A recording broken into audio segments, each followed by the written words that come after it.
জলটা নিচে ফেলে দাও, হাত ধো।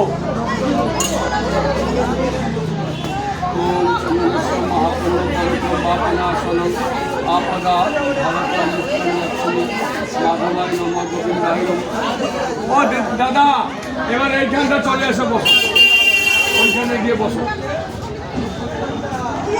ওম নমঃ বিষ্ণু নমঃ বিষ্ণু নমঃ পবিত্র পবিত্র বাম সর্বাবস্থাঙ্গত দেবাহ যস্মরে পুণ্ডরীকাক্ষ।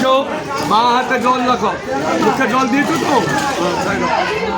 ও দিদি, অনুমতি দাও, ভালো করে উনি মায়ের কাজটা করুন। বলো মায়ের কাজটা ভালোভাবে করুন। এত বড় মুখটা পড়ছে নাই।